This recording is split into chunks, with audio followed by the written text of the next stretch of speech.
اعوذ باللہ من الشیطان الرجیم بسم اللہ الرحمن الرحیم وآتوا النساء صدقاتهن نحلة فإن طبن لكم عن شيء منه نفسا فكلوه هنيئا مريئا۔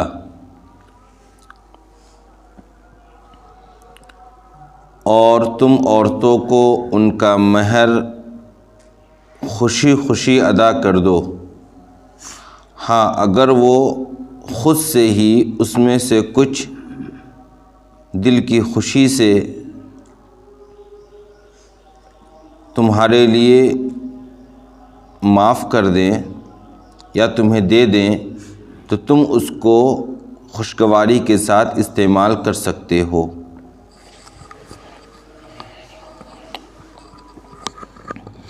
سورہ نساء چل رہی ہے۔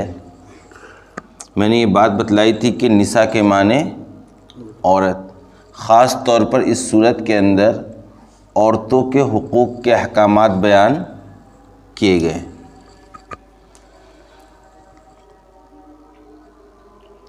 گزشتہ کل بھی جو حکم گزرا ہے وہ یتیم بچیوں کے سلسلے میں ہی گزرا ہے۔ آج پھر جو آیت ہم لوگوں نے پڑھی ہے اس کے اندر بھی عورتوں کے خاص حکم کو ذکر کیا گیا ہے اور عورتوں کے خاص حق کو محفوظ کیا گیا ہے، اور وہ ہے عورتوں کا حق مہر۔ مہر کیا ہے؟ مہر کہتے ہیں نکاح کے موقع پر اس رقم کو جو نکاح کی وجہ سے مرد پر واجب ہو جاتا ہے، شوہر پر واجب اور ضروری ہو جاتا ہے جس رقم کا ادا کرنا، وہ ہے مہر۔ اور ایک تو مہر وہ ہے جو میاں بیوی اور ان کے دونوں خاندان بیٹھ کر طے کر دیں،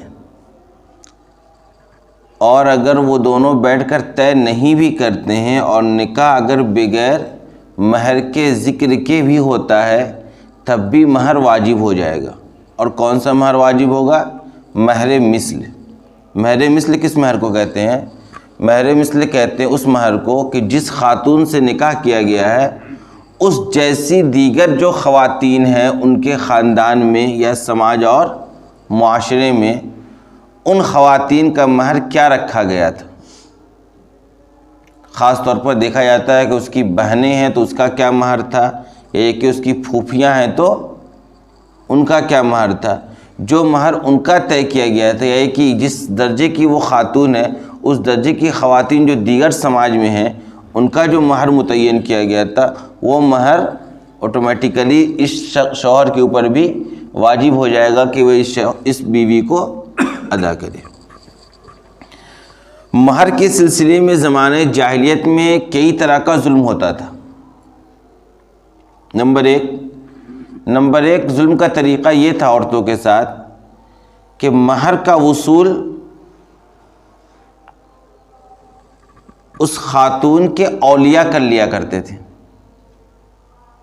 یعنی جس نے بھی اس کا ولایت کی ذمہ داری ادا کی نکاح کے موقع پر، اس کا باپ ہو یا اس کا چچا ہو یا اس کا بھائی ہو یا جو بھی اس شوہر کا سرپرست بن کر اس کے اس نکاح کے عمل کو انجام دیتا تھا، وہ شوہر سے مہر وصول کر لیتا تھا اور یہ سمجھتا تھا کہ مہر جو ہے وہ ہم لوگوں کا حق ہے، اس لڑکی کا حق نہیں ہے۔ حالانکہ مہر کس کا حق ہے؟ اس خاتون کا ہے جو نکاح میں آئی ہے۔ تو اس طریقے سے ظلم کر کے عورت کو مہر کے حصے سے محروم کر دیا جاتا تھا۔ ایک تو یہ صورت ہوتی تھی ظلم کرنے کی۔ دوسری اسی میں ایک صورت یہ بھی ہوتی تھی اسی کے اندر کہ شوہر ہی خود مہر رکھ لیتا تھا، شوہر ہی خود مہر رکھ لیتا تھا اور یہ سمجھتا تھا کہ چونکہ اب میری بیوی ہے، میری ملکیت میں آ گئی ہے اور اب یہ مجبور ہے، یہ کچھ احتجاج وغیرہ کر نہیں سکتی ہے، لہذا ایسا کرتے ہیں کہ اس مہر کو ہم خود ہی رکھ لیں۔ ایک صورت تو یہ ہوئی ظلم کی.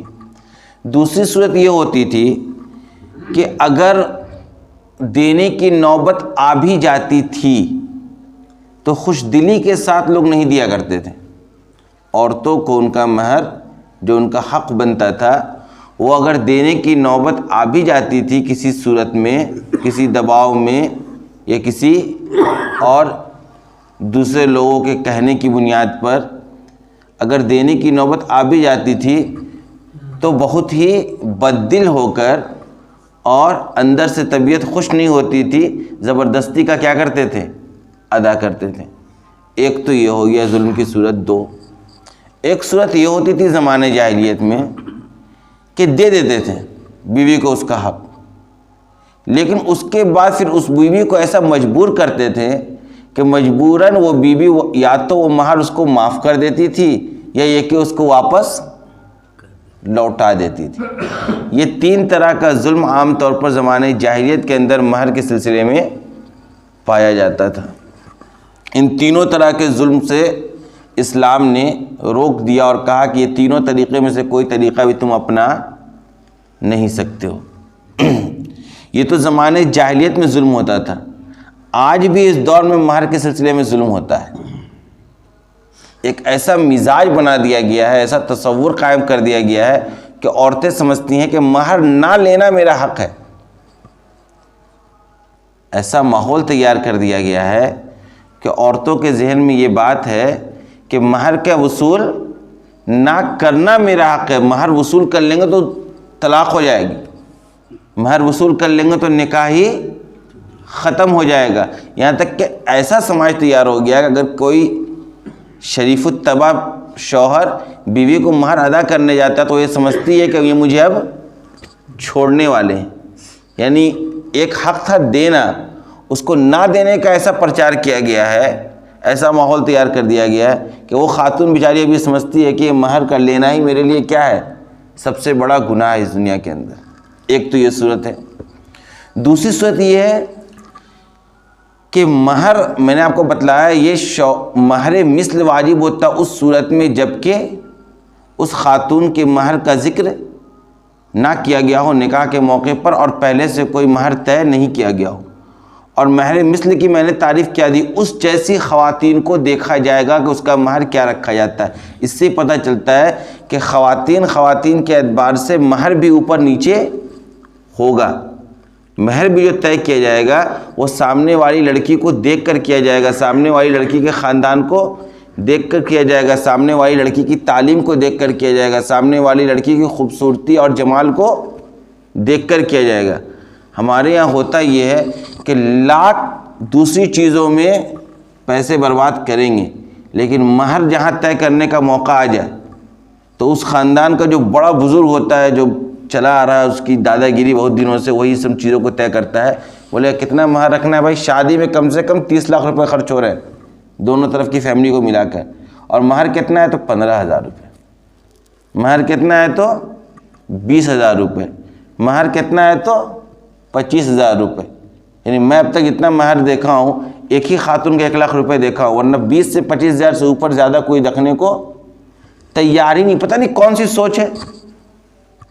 حالانکہ میں نے کیا بتلایا کہ جس درجے کی خاتون ہوگی اس درجے کا اس کا مہر متعین کیا جائے گا. شریعت یہ چاہتی ہے اور یہ عورت کا واجبی حق ہے، اس کو ادا کر دینا چاہیے. عام طور پر لوگ کوئی اگر بڑھیا رقم رکھتے بھی ہیں تو لکھوا دیتے ہیں آگے میں، پتہ نہیں وہ نکاح نامہ میں بھی لوگ چھپوا دیتے ہیں مہر معجل اور مہر معجل. معجل اور معجل، معجل کے معنی ہوتا ہے کہ ابھی نقد دے دیں گے اور معجل کے معنی ہوتا ہے کہ ادھار دے دیں گے.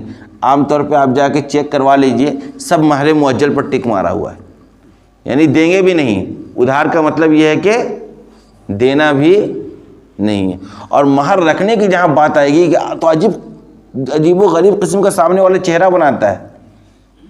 یعنی آپ اس شوہر کو یا اس کے گھر والے کو، اس کے رشتہ دار کو دیکھیے گا تو شادی کے موقع پر تو غصہ آ جائے گا آپ کو. یعنی پتہ نہیں کیوں مہر دینے کو لوگ تیار ہی نہیں ہے، نہ مہر اچھی متعین کرنے کو تیار ہی نہیں ہے. آپ کو ہم بتائیں، ایک مرتبہ یہ واقعہ ہے کہ عمر رضی اللہ تعالیٰ عنہ کے زمانے میں مہر بہت زیادہ رکھا جاتا تھا. تو ایک مرتبہ حضرت عمر رضی اللہ تعالیٰ عنہ نے ممبر سے یہ خطبہ دیا کہ بھائی مہروں کے سلسلے میں تم لوگ بہت زیادتی سے کام لے رہے ہو، لہذا ایسا کرو کہ مہر تم لوگ تھوڑا آپ کم رکھو، بہت زیادہ رکھ رہے ہو۔ تو ایک خاتون کھڑی ہو گئی اور کہا عمر، قرآن نے تو کہا ہے کہ مہر کے سلسلے میں فراخ دلی سے کام لو اور بڑھیا سے بڑھیا مہر رکھو، تم کون ہوتے ہو قرآن کے اس حکم کے خلاف حکم دینے والے؟ یعنی حضرت عمر رضی اللہ تعالیٰ عنہ خلیفہ وقت ہیں، فوراً خاتون نے ٹوک دیا ان کو، اس سلسلے میں آپ کوئی حد بندی نہیں کر سکتے، یہ عورتوں کا حق ہے، جتنا زیادہ رکھا جا سکتا ہے رکھا جائے گا، اس میں آپ کو روکنے ٹوکنے کی اجازت نہیں ہے۔ اور ہمارے یہاں حال یہ ہے کہ جتنے میں ایک مرغی اور ایک بکری نہیں ملے گی اتنا لوگ مہر رکھتے ہیں،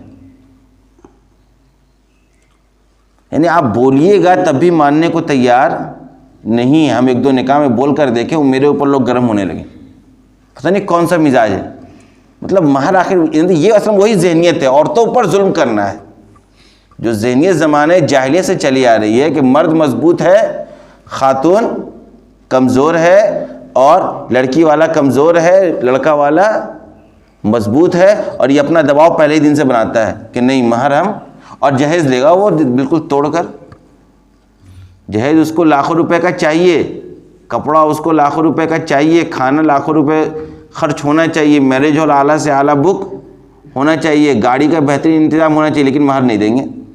حالانکہ جو چیز واجب ہے، یعنی جو چیز ضروری ہے نکاح کے موقع پر، ایک تو مہر ایک ولیمہ، ان دونوں پر دنیا کرنے کو تیار نہیں ہے۔ اس کے علاوہ جو تمام واحیات ہیں جس کا کوئی بھی ثبوت قرآن و حدیث میں نہیں ملتا ہے، ان تمام کو کرنے میں دیکھیں سب کوئی آگے آگے رہیں گے۔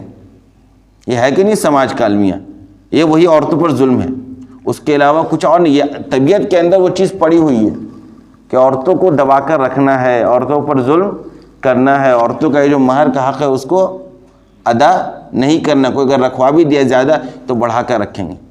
حالانکہ ہونا یہ چاہیے مسلمان فیملی میں، جس کو اللہ نے اوقات دے رکھی ہے، کہ وہ مہر فاطمی رکھیں۔ آپ صلی اللہ علیہ وسلم نے اپنی بیٹی حضرت فاطمہ رضی اللہ تعالی عنہا کا جو مہر متعین کیا تھا اس کو مہر فاطمی کہتے ہیں۔ آج کل بھی اس کا ریٹ نکالی گئی تو 1.25 لاکھ روپے سے کم نہیں نکلے گا، لیکن کوئی رکھتا وقتا، حالانکہ یہ بھی ایک سنت ہے، یہ وہ سنت ہے جو بالکل مردہ ہو گئی ہے، جس کو کوئی زندہ کرنے کو تیار ہی نہیں ہو۔ جو آپ سنتے ہیں نا فضیلت کہ ایسی سنت کو میری امت میں سے اگر کسی نے زندہ کیا جو بالکل مردہ ہو گئی ہو تو اس کو 100 شہید کے درجے کے برابر ثواب ملے گا، اسی طرح کی سنت ہے وہ۔ اس سنت پر عمل کر کے دکھائیے، مہر فاطمی متعین کرنا چاہیے۔ ہم تو اپنے کئی استاذ کو دیکھے ہیں کہ مہر فاطمی کے بغیر نکاح نہیں پڑھاتے ہیں، یعنی باضابطہ بھگاتے ہوئے ہم مجلس سے دیکھے ہیں۔ نکاح کی مجلس سے میں نے اپنے 2 استاذ کو دیکھا ہے کہ بھگا دیا سامنے سے، کہا کیا مہر ہے؟ بولا 15,000 روپے، بھاگ یہاں سے نالائق، 15,000 روپے میں ایک بکری نہیں ملتی ہے، تو لڑکی لینے چلا آیا ہے؟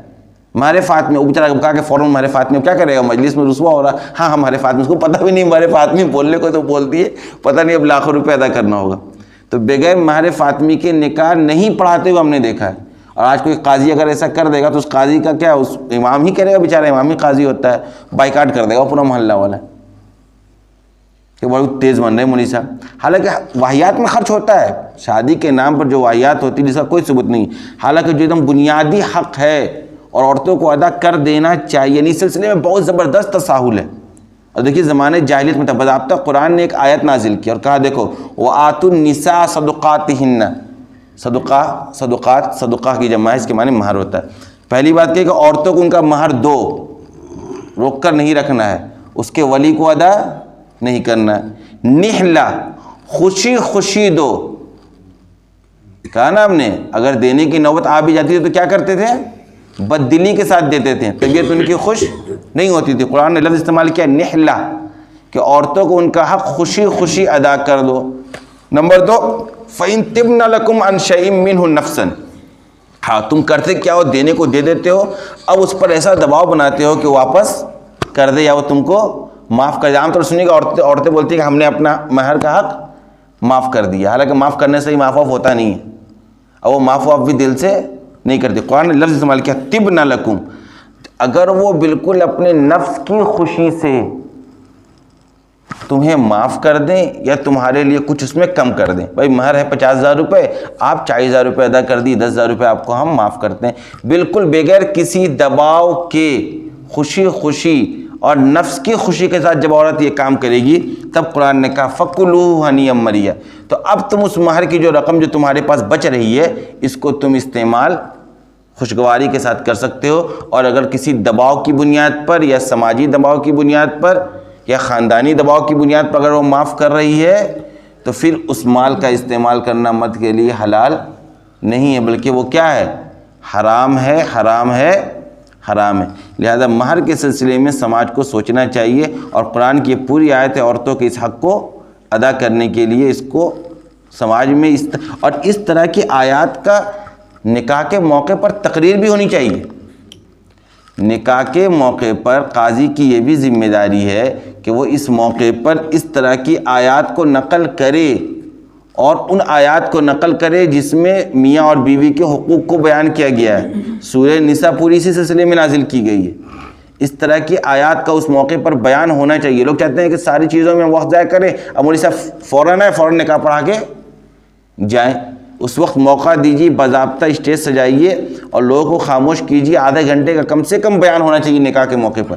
جو فضولیات ہو رہے ہیں اس وقت فوراً اس پر نکیر ہو، اور جن احکامات کے سلسلے میں تساہل برتی جا رہی ہے اس پر ابھارا جائے۔ یعنی یہ ذمہ داری ائمہ کی بھی ہے اور قضات کی بھی ہے کہ اس طرح کے موضوع پر نکاح کے مجلس میں ضرور بیان کرے اور لوگوں کو عمل کرنے پر مجبور کروائے۔ بلکہ میں اس سے آگے بڑھ کر کہتا ہوں کہ اگر جہاں مہر کے سلسلے میں کمی دکھ رہی ہے، کوتاہی دکھ رہی ہے، وہاں نکاح بھی نہیں پڑھانا چاہیے، اٹھ کے آ جانا چاہیے۔ نکاح کے لیے قاضی کا ہونا شرط نہیں، اس کا نکاح ہو جائے گا، میاں بیوی دو گواہ کے سامنے اجازت لے لیں گے، نکاح ہو جائے گا، لیکن مسنون طریقے سے نہیں ہوگا، اور نہیں ہونا چاہیے ایسے لوگوں کا نکاح جو ایک سنت کی دھجی اڑا رہے ہیں اور واہیات کر۔ ایسا نہیں ہے کہ پیسہ نہیں ہے اس کے پاس، وہ 50,000 روپے کا لہنگا دے رہا ہے بیوی کو لیکن 10,000 روپے مہر دینے کو تیار نہیں ہے۔ ارے بیوقوف، اسی لہنگے کو تم مہر دے دو، مہر میں کوئی پیسہ دینا ضروری تھوڑی ہے۔ آپ کوئی بھی چیز، کوئی زیور، کوئی کپڑا، کوئی سامان بھی آپ مہر متعین کر سکتے ہیں، اور وہ مہر متعین کر کے آپ کو ادا کرنا چاہیے، اور بڑھیا سے بڑھیا مہر رکھنا چاہیے، زیادہ سے زیادہ مہر طے کرنا چاہیے۔ اسی دن سے عورتوں کو آپ عزت دینا شروع کیجیے۔ یہ پہلا موقع ہوتا ہے عورتوں کو دینے کا، اور یہیں پر آپ جو کنجوسی سے کام لے رہے ہیں اور ان کے حقوق تلفی سے کام لے رہے ہیں، یہ چلنے والا نہیں ہے۔ یہیں سے بدمزگی پیدا ہوتی ہے، اور یہیں سے سامنے والے کا مزاج پتہ چلتا ہے کہ یہ کتنا زیادہ فراخ دل ہے، اللہ کے راہ میں کتنا خرچ کرنے والا اور واہیات میں کتنا خرچ کرنے والا ہے۔ اللہ تبارک و تعالی ہم سب کو عمل کرنے کی توفیق عطا فرمائے۔ وآخر دعوانا الحمدللہ۔